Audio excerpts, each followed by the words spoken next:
Bueno, pues Miguel Ángel, muy pendientes de esta decisión por parte de Turquía, de lo que suponga para la Unión Europea, también para la OTAN. Felipe, me parece que teníamos una urgencia. Muchas gracias por estar con nosotros. Te dejamos ya. Placer tenerte por aquí. Muchas gracias, Muchísimas Felipe. gracias y hasta pronto. Gracias. Igualmente, muy buenas tardes. Nosotros vamos a seguir y además vamos a cambiar de tema. En este caso vamos a mirar de nuevo a uno de los países más importantes de los BRICS. Miramos a Rusia en este contexto de las tensiones con la OTAN, con Occidente. Hemos conocido en las últimas horas, por palabras literales del viceministro de Exteriores ruso, Sergei Ryabkov, que va a haber cambios en la doctrina nuclear de Rusia. José Luis, para que nos entiendan los espectadores, van a suavizar el proceso, van a hacer más fácil en este caso que se pueda lanzar un ataque nuclear. Cuéntanos un poquito cómo ves esta decisión por parte de Rusia y si también supone un aviso para Occidente, ¿no? Una forma de decir, oye, no escalemos más este conflicto, no volváis a hacer alguna, pues como estas incursiones en Kursk, como decir, hasta aquí, este es el límite de Rusia, sino pues bueno, escalará aún más el conflicto.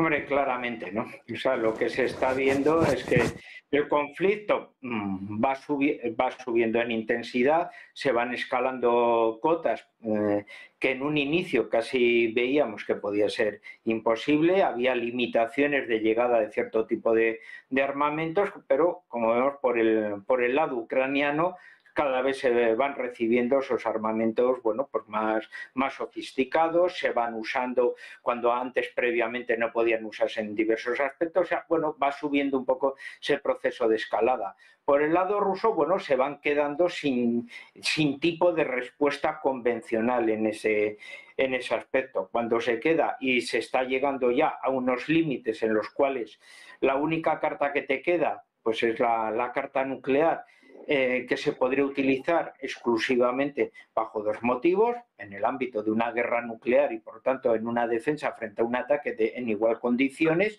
o ante la desaparición pues, de la Federación Rusa como una entidad estatal unida, ¿no? Y por tanto, bueno, antes de la desaparición, pues bueno, pues te vas con todos tus enemigos por delante, ¿no? Entonces esas serían las respuestas. Esto sería como relajar, flexibilizar ese tipo de respuesta y a nivel propagandístico usarlo en el aspecto de decir, cuidado, porque si seguimos en esta escalada, nosotros ya podemos ir entrando un poco en un ámbito que también se consideraba que era prohibitivo y no se iba a usar y podíamos entrar.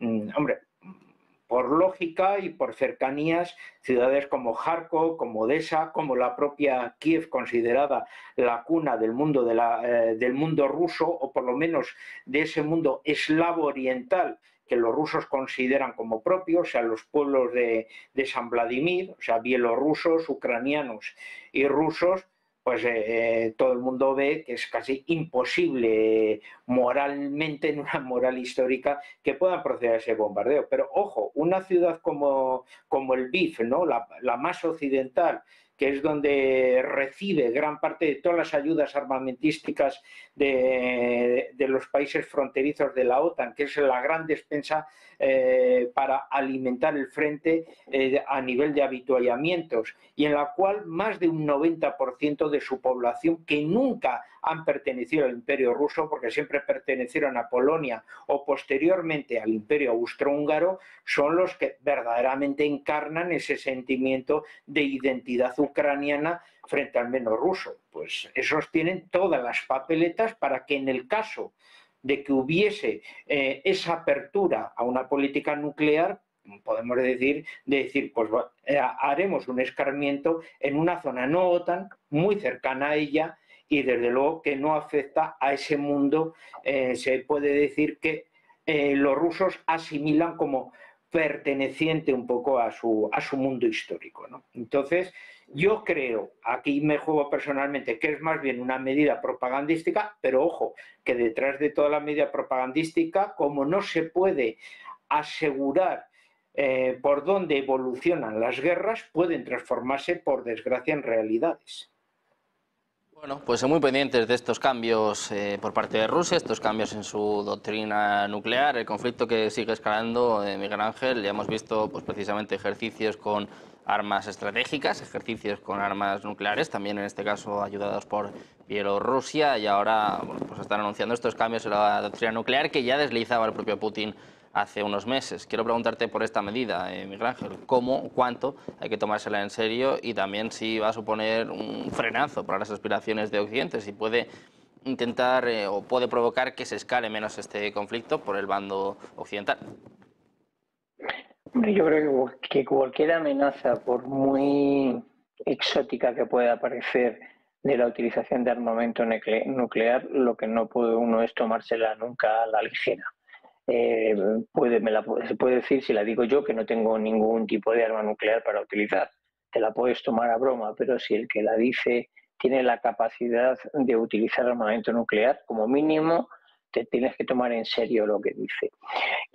Si ya entras en un siguiente panel de profundidad, dices, pero bueno, ¿realmente le puede interesar o no le puede interesar?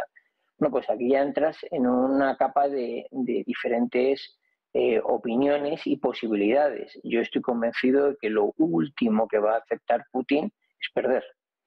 Que dices tú, pero sería un acto egoísta, ¿no? A cambio de que tú no seas destituido, tú no pierdas, que esto lleguemos a un holocausto nuclear. Bueno, pues probablemente, a lo mejor estoy equivocado y es una bellísima persona y eso no va a ocurrir, pero alguien que ha invadido sin ningún motivo, digan lo que digan y quien lo quiera decir Ucrania, creo que es capaz de hacer esto y de otras cosas. Ahora mismo lo va a hacer, bueno, yo creo que no. Yo creo que obviamente la situación no ha estado ni ha estado, como se lleva diciendo meses, de que estábamos al borde de una energía nuclear, y yo en esta casa he dicho cantidad de veces que no estábamos al borde de una guerra nuclear ni por asomo. Por suerte he tenido razón. Yo no creo que estemos en esa situación y yo no creo que el armamento nuclear se vaya a utilizar. Si recordamos, uno de los motivos que han alegado para no permitir a determinados países, no permitir a Ucrania el que se utilicen determinado tipo de misiles en territorio ruso, han sido lo que han llamado el miedo nuclear de Biden. El que Biden bajo ninguna circunstancia quiere que un desliz por la utilización de armamento americano o inclusive europeo por parte de Ucrania en territorio ruso pudiera desencadenar o dar algún tipo de motivo para que Putin emprendiese acciones con armamento nuclear. Entonces yo, por una parte, creo que no le interesa, creo que no tiene todavía sentido y sobre todo que no estamos en ese momento de la escalada bélica. El que se siga utilizando armamento occidental, bueno, el único armamento que tienen, porque no tienen otro, los ucranianos, para atacar territorio ruso directamente, en este caso el Kursk, yo creo que no va a ser motivo suficiente para que esto ocurra. Que pueden ser amenazas, sí, y igual que hemos hablado antes del tema de los BRICS, ¿no? Que en mi opinión era de que era más un intento de llamar la atención que otra cosa, pero yo no me creo que eso vaya a ocurrir. Ahora, lo que han dicho los polacos, bueno, es como de perogrullo. En el caso de que nos ataquen, tenemos que poder atacar y defendernos, pues claro. Yo creo que eso no tiene poca explicación. Es decir, si nos atacan, pues atacaremos, o sea, devolveremos la bofetada. Pero yo creo que llevamos ya muchísimo tiempo con una guerra, más de 2 años, y no ha ocurrido. Y por suerte no ha ocurrido, bueno, aparentemente ocurrió un error, pero yo creo que todas las partes lo taparon adecuadamente, entendiendo que lo que había sido era un error y no una provocación, ¿no? Entonces, no creo que seguimos en esa carrera, en esa batalla dialéctica que de manera constante estamos escuchando tanto de uno como de otra parte. Entonces, vamos a ver, siendo preocupante, no creo que sea alarmante.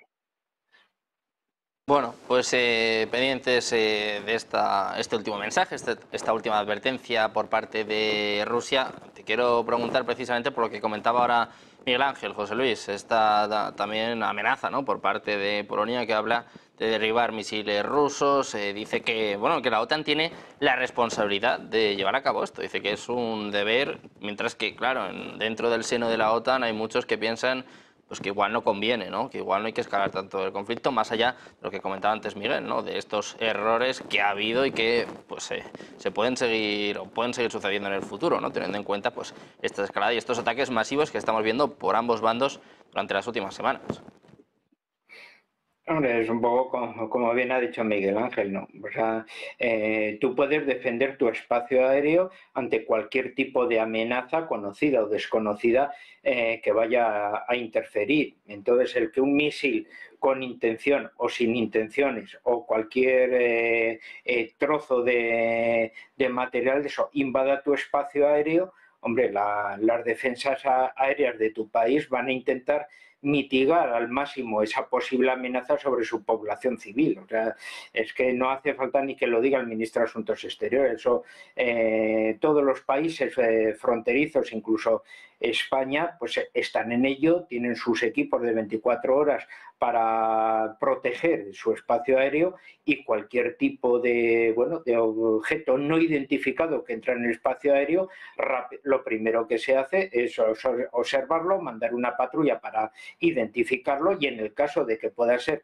una amenaza porque se acerque a un centro poblado o lo que sea, bueno, pues proceder a su derribo para evitar males mayores, ¿no? O sea, que en el caso de que fuese, bueno, pues un misil que sea desorientado por alguna circunstancia, sería inmediatamente derribado, pero eso es que no hace falta ni que lo diga el ministro, o sea, se lleva a cabo y no solo por Polonia, sino por todos los países.